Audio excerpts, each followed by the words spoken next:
This is Halftime of the Playmakers, your midweek partner with the live show, The Playmakers, that airs on WANM-FM 90.5 every Saturday from 12:30 to 2. It's the one and only Jefferson Jr. in the building, man. In today's episode, we'll be previewing the Florida Classic as well as talking about some miraculous comebacks in the college football landscape, and ended it off with some great NFL talk that took place last Sunday. Great NFL schedule, if you ask me. But tell me, with these amazing topics, I have some amazing guys in the studio. Fellas, introduce yourselves. Yo, what's going on? It's your boy Deant back in the studio. Yo, it's your man JB the King. We back here with the Playmakers.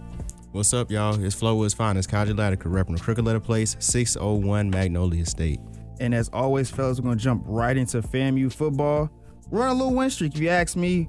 Back to 500 as we beat Alabama A&M 26-23. Fellas, what's your takeaway from this game? The defense didn't win us this game. Well, it technically did, but I don't know. It was still defense was still a work in progress, but I like the fact that we still won. Yeah. I like RJ Johnson's play. I was gonna give him some credit, man. We was bashing him early in the season, and then he came out against Alabama A&M 20 for 24, 3 touchdowns, 300 yards. Very efficient. Yeah, I mean, we've won 4 of our last 5. You know, I think often we come in here and we talk about how disappointing the season is, and I'm usually on that train, but I'm gonna give credit where credit is due, man. 20 for 24 is pretty impressive. Most def. It was great quarterback play, and you know, even though SWAC championship is goodbye, like kiss goodbye. Yeah. It's still good to see the team have morale and just finish off the season strong and look for improvement in the next year. I feel like as each game progressed from really, let's really call it how it is, from Alabama State, RJ Johnson started improving, started taking shots down the field. You know, granted, I'll live with the interceptions if you're taking shots down the field, which he did. And as each game progressed, he got better and better. I feel like this is probably, stats-wise and play-wise, probably his best performance he's had, and it was on the road. Definitely is his best game. Like I said, I'm going to give credit where credit is due, man. This is the first time where the offense didn't score 30 points for us to win a game, but I think the offense was pretty fluid. I like the balance between running and passing. Everything looked solid. I mean, all that you can really ask for at this point in the season. Yeah, I would just say, I mean, it was a decent win. Again, I don't want to be too negative about a win, because a win is a win, but we were outgained. We did have some trouble with penalties as well. And Alabama A&M rushed for 233 yards. That's still something. The run defense is something that has to be fixed before the Classic. Defense has definitely been a little disappointing for me. Back-to-back games. Yeah. And that was supposed to be our bread and butter, and I haven't really seen that much. I mean, offense hasn't been, consistent for real, but I would anticipate that hopefully it gets better, especially by Classic, because at this point, this is the biggest game of our season. So, speaking of Classic, Bethune-Cookman's coming in, 2 back-to-back losses on their own, 2-game losing streak. But in Coach Koji presser, he was just saying that this Bethune-Cookman team is very explosive. I mean, their first play of the game against Jackson was a kickoff return for 6. So it's going to be very interesting. Bethune-Cookman is coming in at 5-6. We're coming in at 5-5. There's something to play for here. Like, both teams are not going to make the SWAC championship by all means, but this is pride. This is most def. This is the state. This is everything. Literally every year when FAM has a bad season, like, the fans, all they care about is that Bethune game. Like, that, as long as we can get a Bethune dub, it's like, we can live with that. But I mean, Bethune's coming off 2 losses to some solid programs. I just know that momentum of how playing that rivalry game is definitely going to come into play. So I'm just hoping that FAM, that we have what it takes to, just hold them. Yeah, I mean, Bethune, again, I'm always going to go back to the rushing defense, because that's the basis of, one, that's the basis of a good defense, and 2, that's the basis of winning football games. Bethune currently averages 167 rushing yards a game. So, and they have 21 touchdowns on the year, which is more than they have passing touchdowns. So it's gonna be very, very important to stop the run, because it's one of those things, and it's been one of those things all season. We saw it. We most certainly saw it in the Jackson State game. It didn't come back to bite them this game against Alabama A&M, but Bethune-Cookman gets the running game going. They already passed well, averaging 230. Malik Huggins, excuse me. Yeah, and 88 receiving yards for 7 touchdowns. That's a playmaker. And Bethune already averages 236 passing yards a game on the year. So if they can get their running game going as well, then it's going to be hard to stop their offense. We cannot find ourselves in the shootout. I don't like us in the shootout at all. Just because of the playmakers they have, they're more explosive, and they're used to making big time plays. We're not used to making big time plays. If we get in the shootout, it's getting a little dicey. Yeah, I mean, we've won 4 in a row against them. They did, of course they lost Jackson State, but they only lost 28-13. We lost by like 30 against Jackson State. So definitely they had a loss, but I don't really fault them for it.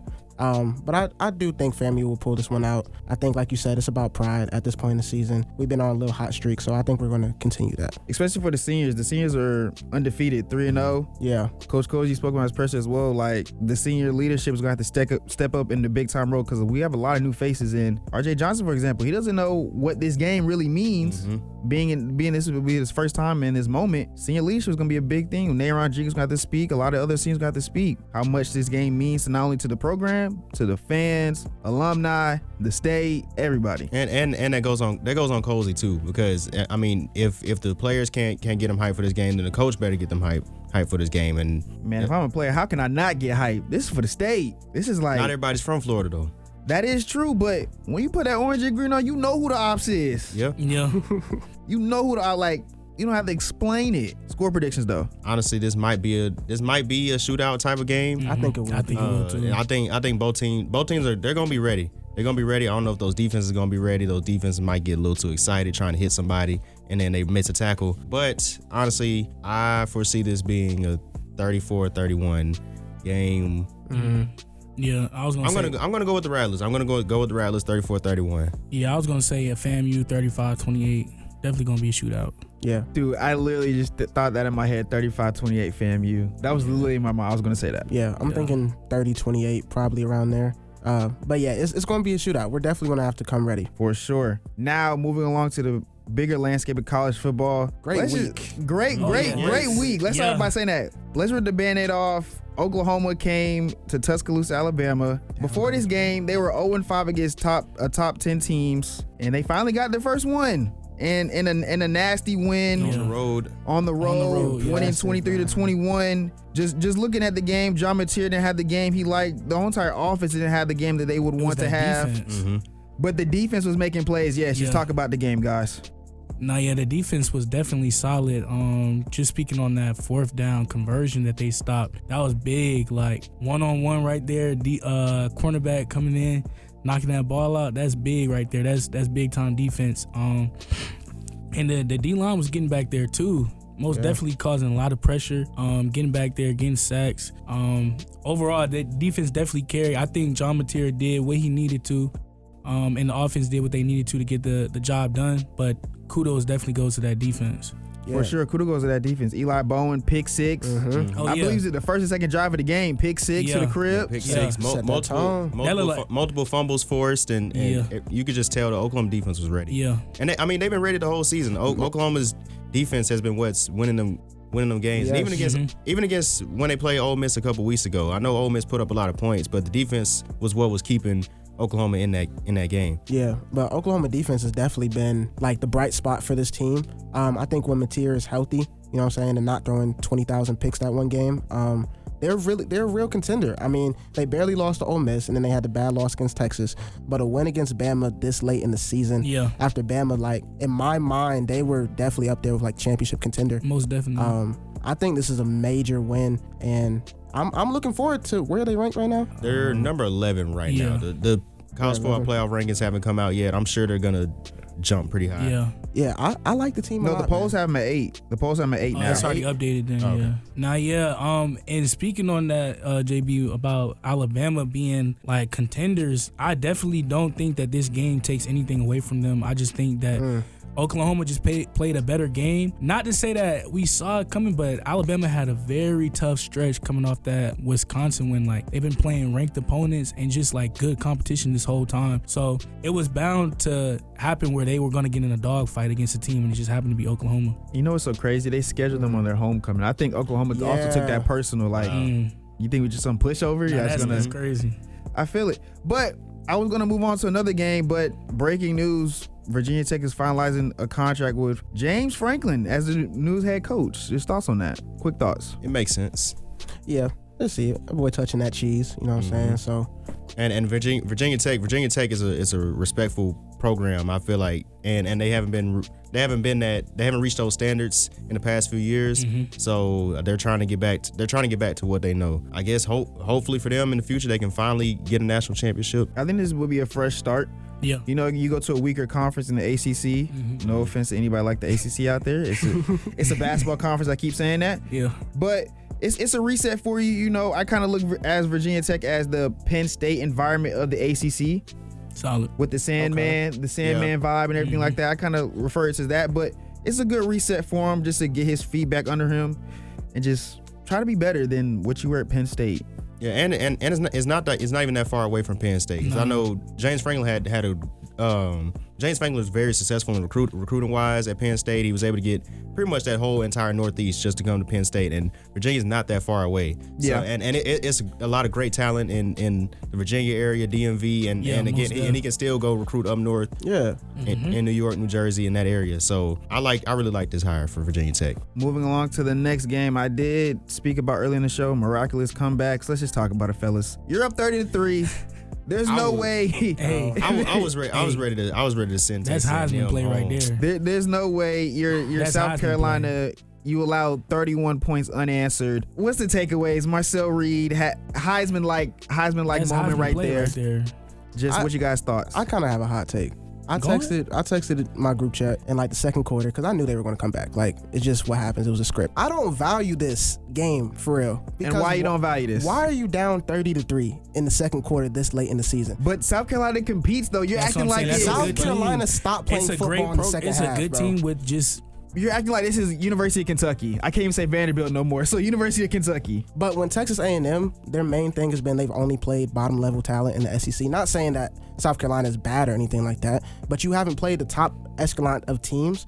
This win doesn't make me be like, okay, yeah, y'all are for real, y'all are legit. Yeah, it's one of those like, cool, y'all came back, but y'all shouldn't have been in this position the first 30-3. 30-3 is nuts. I would understand if it's 21-3 or something like, but 30-3. It's definitely questionable, but I don't know if you call them frauds. Oh, I mean, no, they're not frauds. Is that what you're calling them, JB? No. That's what it sounds like. I've been hearing the talks. My friends, they talking about, oh yeah, Texas A&M frauds, they frauds. I'm like, dang, like I don't know. This is solid. I mean, at the end of the day, they're still we're 10, 11 weeks into the season. They're still 10-0. They're undefeated. Yeah. I give them their credit, but like. And Marcel Reed had 439 yards. Nah, that's. He looking like Joe Flacco. That first half was back against the Bears. Sorry for the audience listening. This is a flashback from the last Saturday show. You know, just that's why I said that. I mean, he was hooping second half, bro. That's what I'm saying. Yeah, but that first half was nasty. Was rough. It was bad. It was rough. It was bad. South Carolina should have won this game. I don't know what they were doing in the second half. Yeah. I don't even know how the defense is able to shut them out like that. A whole second half, no points. And like, that's the thing. The no points part is crazy. They lost by 1 point. Yeah. All you need is 2.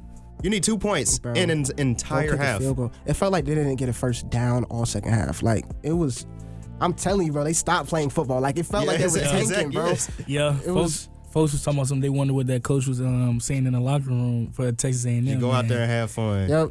Y'all good. Wrap it up, guys. Like that's just a credit to also the leadership in that locker room. Mm-hmm. You're down at the half. Everybody looking at each other, probably pointing fingers. Literally. Like, what are we gonna do about it? Yeah. Mm-hmm. Crazy comeback. But let's move on to the finale. A disappointing in my eyes. Belted. College football game between Texas and Georgia. That was good build. Brutal from the start to the end. I didn't think it was gonna get this out of hand. Yeah. As Georgia won 35-10. You know, Texas was rolling. We said this on the last show. Texas was rolling, but we didn't think you only allowed 10 points. Georgia's one of those teams that just has Texas' number. I mean, going back to the previous 2 matchups, Georgia won the SEC championship and they won the regular season game in Austin last year. And it's just one of those things where, you know, maybe this is one of those teams that Texas just is not going to be able to beat at the end of the day. But I want to highlight Gunnar Stockton. Gunnar Stockton played very well. You know, we've had our concerns about him or even going into this week on if he was going to be able to really open up his passing game, but he was efficient, 24-29, 4 passing touchdowns, and he got the job done. Yeah, this was the win I needed to see from Georgia. I mean, of course, I didn't expect them to win by this much, but all season, even though Georgia's record has been good, their defense has been very lackluster in my eyes. Like, Georgia kind of held their crown on being that elite defense. I'm gonna get that pressure, and they weren't really doing it. Like, that game against Bama definitely was very much a disappointment. So I look at this game and okay, y'all are legit. Like, y'all are back. This team can show up when needed. This defense can show up, and now this is what I'm expecting out of y'all. But they have a tricky game at the end of the year. Georgia Tech. Georgia Tech. Spooky, man. It's almost like it's low-key a trap game. Low-key. They'll be all right. It's low-key a trap game because they might just overlook them. Just easy. Yeah. And I think I even think Georgia Tech's been looking ahead too, because they almost got caught up by Boston College. Literally. And they did the week before. 2 weeks ago they lost to NC State. They almost got caught up by Boston College. I think Georgia Tech been looking ahead to this game the whole year. So I don't know. They're gonna have to get it together. But at the end of the day, both teams are still 9-1. It's gonna be a good game. I'm just mad that it's not at the university's field. You know, they're playing the Mercedes-Benz Stadium now. I don't like that. I will be tailgating. I'll be out. That's a lost home game for Georgia Tech, because we know it's gonna be majority Georgia fans at Mercedes-Benz. But it's still that environment is gonna be like just missing. Yeah. Missing from there just because they're at an NFL stadium. Granted, they got bought out, but I don't care, man. Forget the money. I'm gonna get the money from the ticket sales. Yeah. Like let's play it at our university. Man. That's gonna be a game. Do y'all feel like Texas is out, like no matter what, or Oh, they're done. if they beat Texas A&M? They're done. Like, you think they're done? They're done. But granted, their resume beat Texas A&M. Their resume does look good though. Their resume does. They only lost to 7 to Ohio State. But what messed them up was only scoring 10 points against Georgia. Now they made a one-score game. Okay, if it was a competitive, there's a debate, but there's no debate. They're done. I don't know if they're done. Yeah, if they beat Texas A&M, 17. Let me see. They're done. They should have kept it close. If they beat Texas A&M though, they should have kept it. If they beat Texas A&M, JB, let's look at it. You lose one possession to Ohio State. Great loss. You went to the Swamp. You lost. Okay, one possession still regardless. Then you get your doors blown by Georgia. And you think that Texas A&M validates that? No. JB, no. It's SEC, bro. I don't know. And? I don't know. I just feel like, especially after Oklahoma just beat Bama, like they have a case. If they beat Texas A&M, who's undefeated. But who are they getting in over? Yeah, is the question. Yeah, and especially with no SEC championship to help. Are you saying they're gonna get over somebody like BYU or Utah? Well, I don't know if they'll get in over them. No. I don't know. I'm not saying I would, but I just think we're gonna have these conversations in 2 weeks because they're gonna be in the talks. But last year they set the precedent. We had this same discussion with SMU and Alabama, and Bama just had too many losses at the end of the day.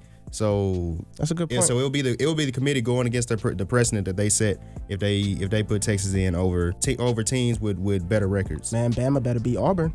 They better lock in. They better. And it's at Auburn. It's not a guarantee, bro. I cannot wait for this game. All these SEC teams better lock in. No, for real. Georgia, Bama, Ole Miss too. Ole Miss ain't safe. The Egg Bowl, the Egg Bowl. Yeah, Speaking about college football playoffs, give me, because you said Texas A&M frauds. Build out. I didn't say frauds. Oklahoma ain't safe either. They got Missouri and LSU to end the season too. Yeah. I mean, Missouri's a decently tough opponent. Yeah. And even LSU's been having a bad season, but they got the talent. If it's the last game of the season, if LSU got some pride, they might try to mess up some stuff in the conference. And Oklahoma's not out of it either. They're not. But guys, build out your college football projection. I just want to hear your build out. Like if you was on the committee, they don't want me on the committee. This is how you would build it out. Like as of projection, right? Yes, projections as of today. Ohio State's at 1. Great, yeah, we know that. Ohio State got the Big Ten. Yep. I think Georgia gonna get the SEC. So you have Georgia at 2, or you're gonna have? Well, maybe not. Hold on, let me see. I think Georgia get the SEC though. Because Texas A&M might not. Yeah, lose. I think they beat Texas A&M in the championship game. If Texas A&M even Because at the end of the day, once Georgia gets there, as long as they're not playing Bama, I'm more confident in Georgia to get that win. So I have Georgia at 2. I'm gonna break down your Georgia thing in a second. As far as like the implication goes, to even get them in there. But keep going. We need a Big 12. I'm going Texas Tech. Yeah, I like Texas Tech. So for Georgia to get in, Alabama has to lose, or Texas A&M has to lose, or Ole Miss has to win, and also win over the strength of schedule over Alabama. So basically, the easiest thing would just Georgia has to root for Texas to beat Texas A&M. Essentially, how it goes. Yes. That's Okay. or they have to root for Auburn to beat Bama. Even though they have a better So record. Georgia's gonna have to be some big Auburn fans or And Texas fans. for Alabama getting the SEC championship, they have to win. They have to win out. Plus Texas A&M loses, Ole Miss loses, and they just went out and they have a better overall strength of schedule over Georgia. That's for Alabama. This is too much. So it's very complicated. It's very complicated. I'm kind of confused. I'm being honest. It's very complicated. Can we just say what teams are going to make it? Yes, go ahead. But yeah, I'm just letting you know because you said Georgia's going to win the SEC championship. So I was just give you the breakdown of how they have to get in to begin with. Well, in the scenario that Georgia does get in, I think if Georgia makes the SEC championship, they're going to win it. Unless Bama is their opponent, but I think in this scenario it would be them versus Texas A&M. So I would have Georgia winning it, which would probably put Georgia at the two seed. Then Texas Tech at your 3. Yeah. Okay. Because at the end of the day, I mean, Texas Tech. Indiana? I'm about to say you got Indiana at your 3 or you got Indiana at your 4. But in this case, both Texas Tech and Indiana will be at 11-1. That's what I'm saying. So who do you have at your 3 and your 4? I would have Texas Tech over Indiana. Okay. Because I can't agree with that. Texas Tech would have a conference championship. That is valid though. That's true. That is a valid reason. And then 5 and 6. It would probably be Indiana. Indiana at 4.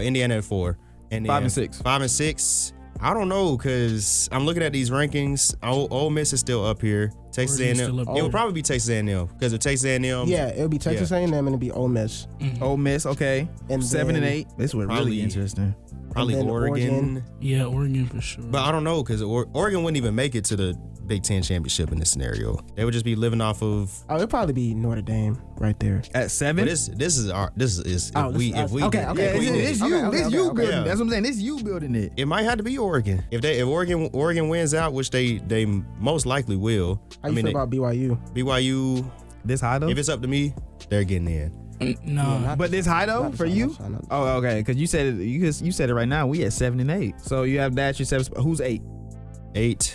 See, it's weird because then you start getting all these 8 and 2 teams or Yeah. teams with 2 losses because you got this next tier of teams is Oklahoma, Notre okay. Dame, The I'll put Bamas, the Oklahoma. Notre Dames, and BYU. So the Utah Utes.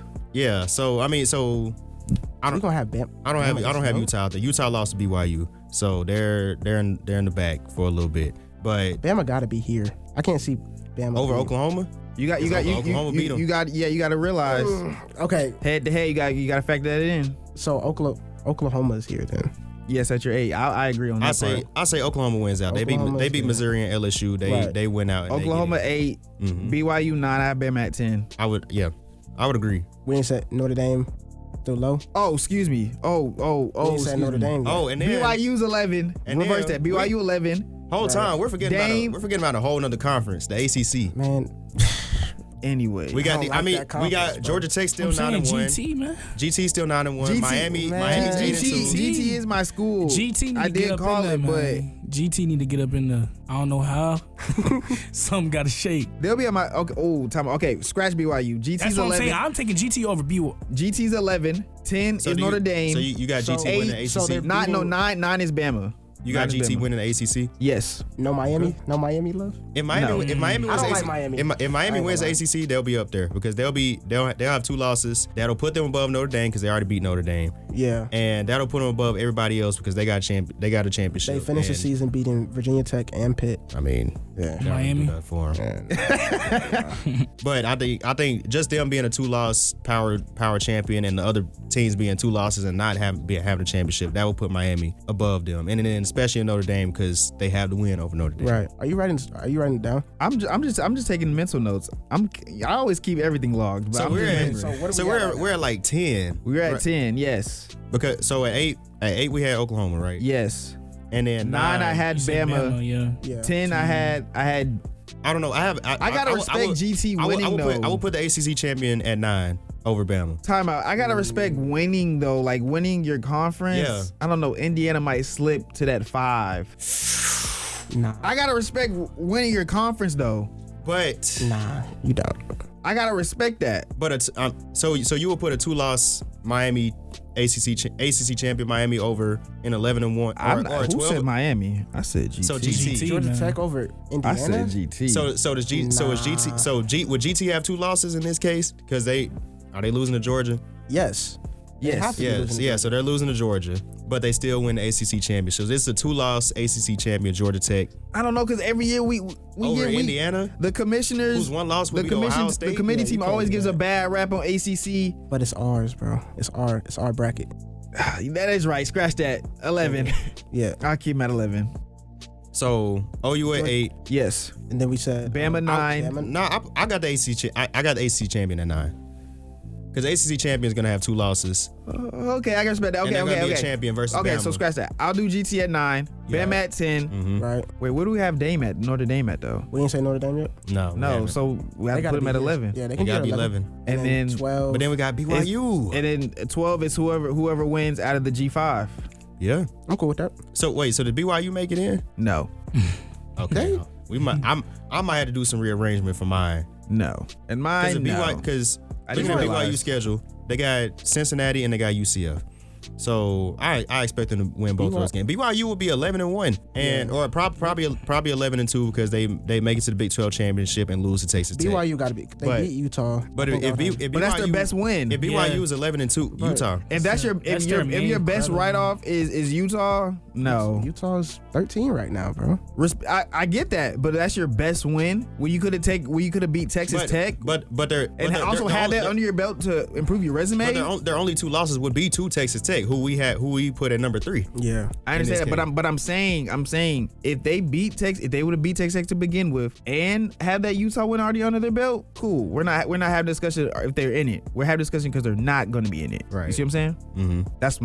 That's my projections. I don't know. about y'all. I feel like an 11-2 BYU versus a 10-2 Notre Dame. Don't tell me you're leaning BYU. I would. Bro, Nah, I can't get with that. And I don't even like Notre Dame, I'm but saying, I let me can't. see I Notre can't Dame get with We looking at this Notre Dame schedule. So look at the Notre, schedule. Notre Dame's best win is USC, Good team.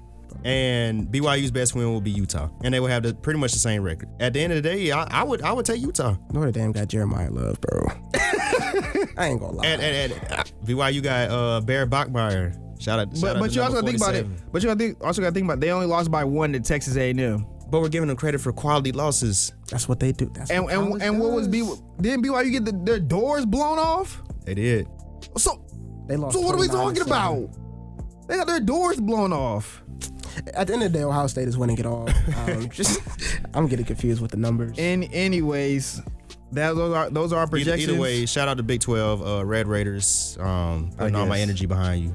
shout out GT. Those are our projections. Now moving along to what Q calls the No Fun League. Oh, it's fun again. Oh, it's fun again because I guess the Bills won. Yep. Yes, 44 Man. points. But looking at the AFC right now, there's 3 teams that only have 2 losses, which is the Denver Broncos at 9-2, the Pats at 9-2, and the Colts at 8-2. Which 2-team loss do you think is going to make to the Super Bowl? I'm not gonna lie.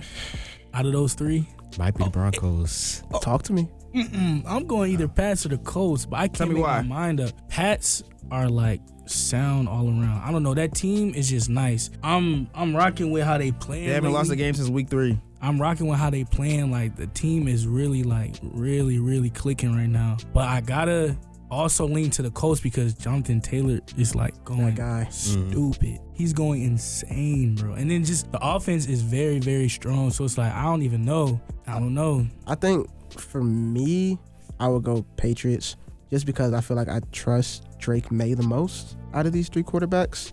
I think You don't trust Bo Nix in tight moments? he's shown up in them tight clutch moments. I will say made a great throw last night. he had a great bounce back because the game before that Thursday The night game football before, I was game like, what is going horrible. on? That was very bad. The worst Thursday night football game I've ever I was watched like, in bro, my life. what is this? And I do like Sean Payton, of course, gotta respect the GOAT, but I don't know. I just think the Patriots, their run defense has been elite. They've been able to shut down everybody. Huge wins against the Buccaneers and the Bills. I like Mike Vrabel. I've always liked him as a coach. I wish he was the Browns head coach right now. So I think I'll go Patriots. And they still have like this hidden weapon in Travion Henderson. You know what I'm saying? Yeah. Who's really been getting active. Stephon Diggs has been great. Their wide receiver core has been a lot more impressive than I would have thought. Yeah. So I think I would lean them, but I do respect the Broncos win against the Chiefs. Like that was a huge win yesterday. I was gonna go with the Broncos. They had the best defense out of the 3, And they're playing at a high level with no passing return. and they're clutch too. Bo Nix is making clutch plays. I know he's not the most consistent, quarterback out there, but he still has Sean Payton helping him out. And Sean Payton does have a Super Bowl, unlike the other two head coaches. Well, technically Shane Steichen has one as a coordinator. But Sean Payton has a Super Bowl as a head coach. And so I think, I have faith in him to at least get the Broncos, have them equipped for a deep run once they get to the playoffs. And, at the end of the day, defense wins championships, and coaching also goes a long way in this scenario. I'm going to side with you, Q, because RJ Harvey stepped up with JK going to IR. He's versatile as well. You spoke about Travion Henderson being a pastor, and so is RJ. Yes. RJ has been improving day in, day out.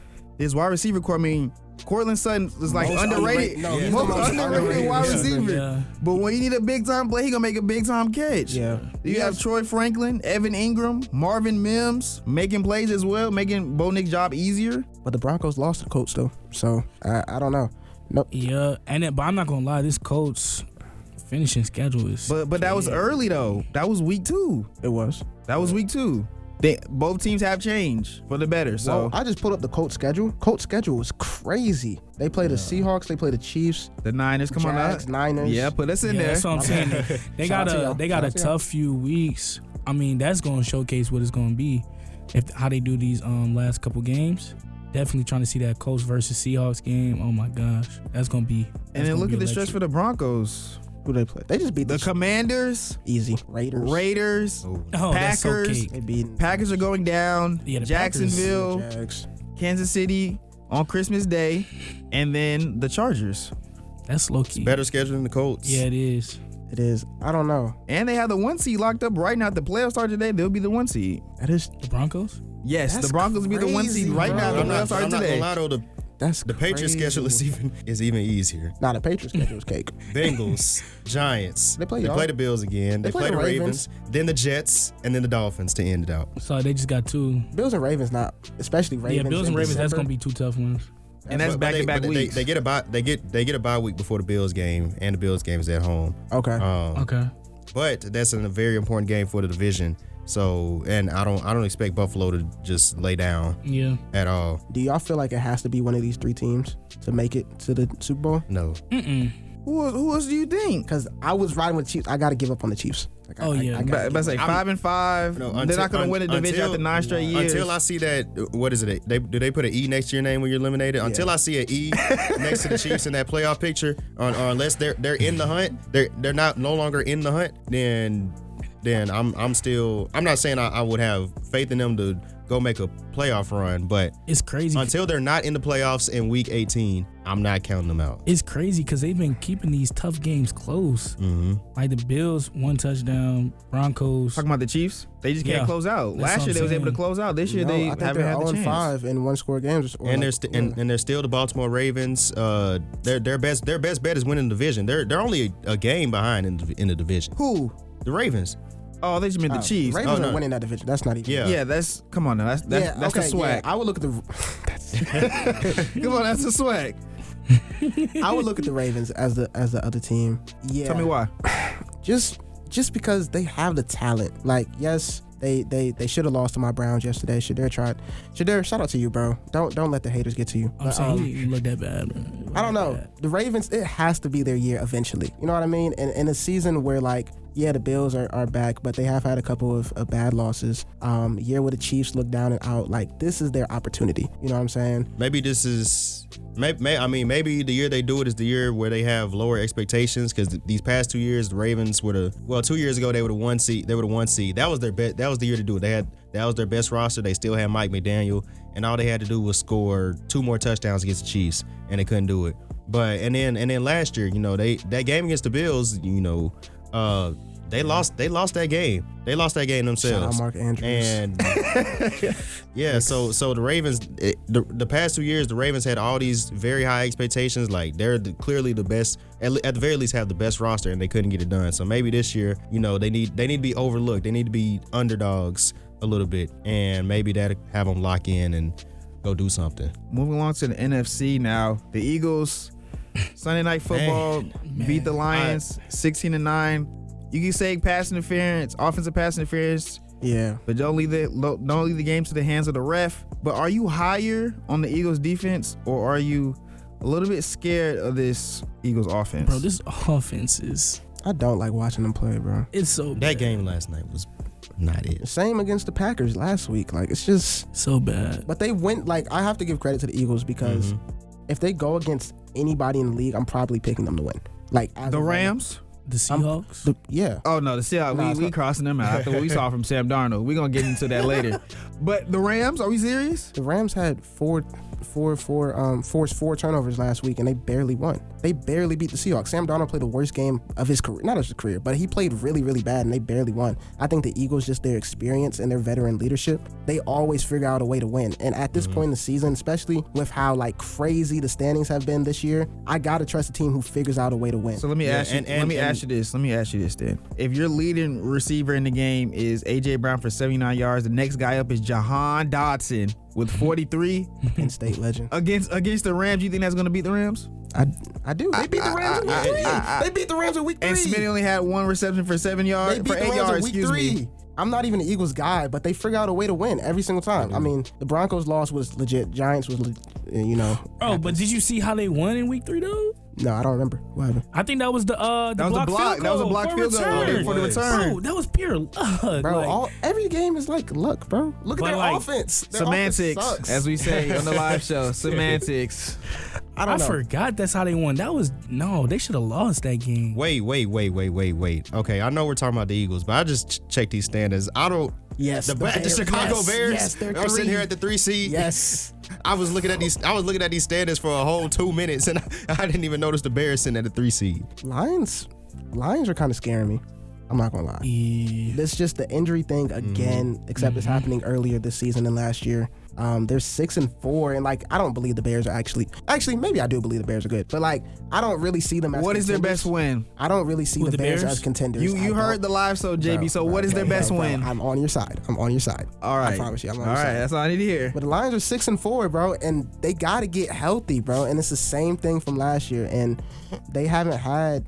I mean, who they beat? They beat the Chiefs. No, they beat the Buccaneers, but they lost to the Eagles, they lost to the Vikings, they lost to the Chiefs and the Packers. Like all those teams, except for the Vikings, are contenders. Yeah. And they haven't been able to pull out these games, which they were able to do last year. So I'm kind of worried about them. But back to the Eagles, yeah, I respect their will to win. I don't know how they do it. Their offense looks horrible, but their defense is legit. They have, I forgot his name, but he's been an emerging star. He had a big sack yesterday on that 4th and 1 conversion. So I don't know. I trust the Eagles. I mean, yeah, and I mean, they always get the benefit of the doubt. They are the defending Super Bowl champs, and the defense looked good yesterday. When Kobe Dean back in coverage, oh my! Shout out to Kobe Dean from Mississippi. Also I saw Dory Jackson out there. I was like, Dory Jackson getting stops? Playing? Yes, I'm like, bro. He's still playing out there, but I mean that shows the Eagles, they're at the very least their defense is bought in, and they need that offense to catch up.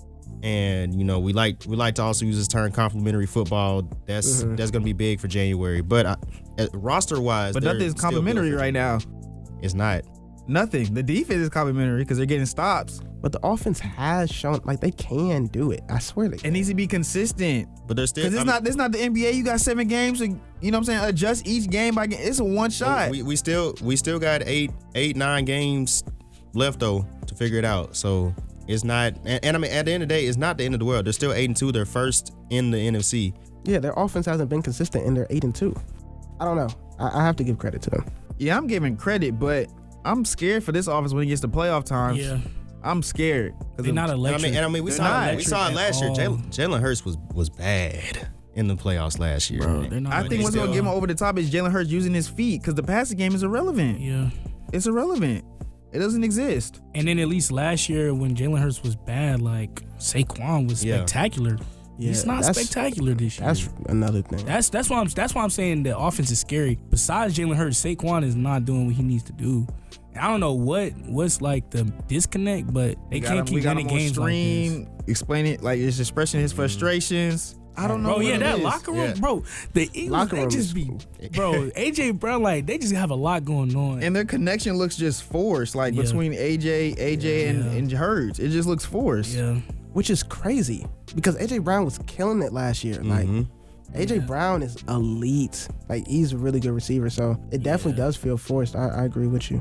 And to end out the show, fellas, We already spoke his name up. Sam Darnold. Shout out Sam Darnold. You know, this playmaker that's not here today, West. He says he's taking Sam Darnold over Jalen Hurts. Still not crazy. 4 interceptions, no touchdowns, 279 yards. I did say when he gets to them high pressure moments, what is Sam Darnold going to do? We saw it last year when he played against the Lions. Mm-hmm. What about now? Go against the Rams. NFC West, high caliber offense on both sides of the ball, and you just pissed down your leg. Nah, it was definitely on him because I just looked at the stats. I didn't see the game.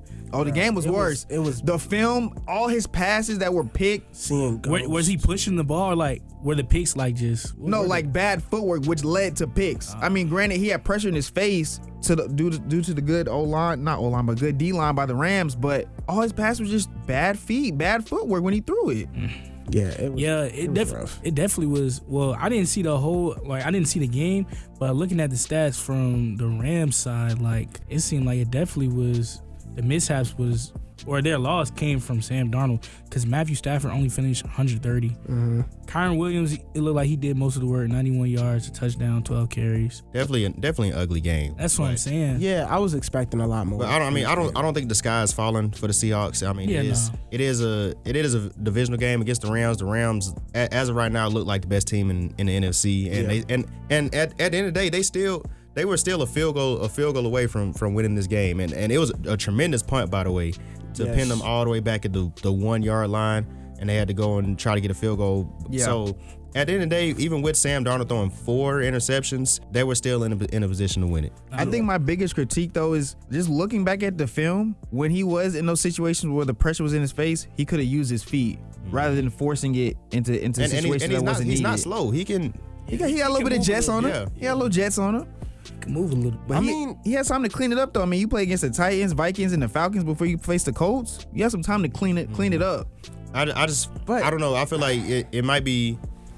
I don't know how true this is across the league, but I don't know if it's one of those things where he wants to save himself for the playoffs, or not take too many hits before playoff time. But at the end of the day, if a win is there, you gotta go win the game.